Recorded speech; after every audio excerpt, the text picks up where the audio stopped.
میری تقریر کا موضوع رحمت للعالمین. وہ ہے عالم کی رحمت ہے کسی عالم میں رہ جاتے. وہ ہے عالم کی رحمت ہے کسی عالم میں رہ جاتے. یہ ان کی مہربانی ہے کہ یہ عالم پسند آیا.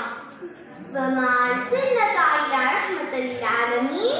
اے نبی صلی اللہ علیہ وسلم، ہم نے آپ کو سارے جہاں کے لیے رحمت بنا کر بھیجا ہے. اللہ تعالیٰ نے اپنے لیے رب العالمین فرمایا ہے اور آپ صلی اللہ علیہ وسلم کے لیے رحمت العالمین فرمایا ہے. آپ صلی اللہ علیہ وسلم سارے جہاں کے لیے رحمت بن کر آئے. صرف انسانوں کے لیے رحمت نہیں بلکہ جنوں کے لیے بھی رحمت ہے. نباتات و جمادات کے لیے بھی رحمت ہے. ساری کائنات کے لیے رحمت ہے.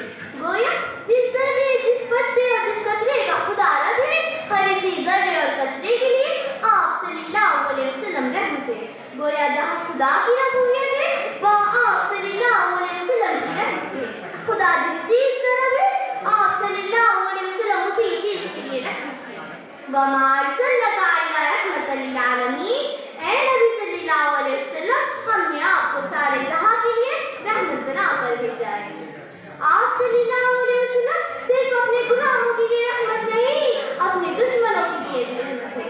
صرف مسلمانوں کے لیے رحمت نہیں، کافروں کے لیے بھی رحمت ہے. تاریخ شاہد ہے کہ کافروں نے آپ صلی اللہ علیہ وسلم کو بے حد تکلیفیں دی، عذاب پہنچایا، مگر آپ صلی اللہ علیہ وسلم پھر بھی ان کے بد دعائیں والے ہاتھ نہیں اٹھائے بلکہ ہمیشہ ان کی ہدایت کی دعا فرماتے رہے. یہاں پر غور کرنے کا مقام یہ ہے کہ آپ صلی اللہ علیہ وسلم اپنے دشمنوں پر اس طرح سے رحم و کرم کی بارش برسا سکتے ہیں تو اپنے غلاموں پر کس قدر شفقت و رحمت فرماتے ہیں.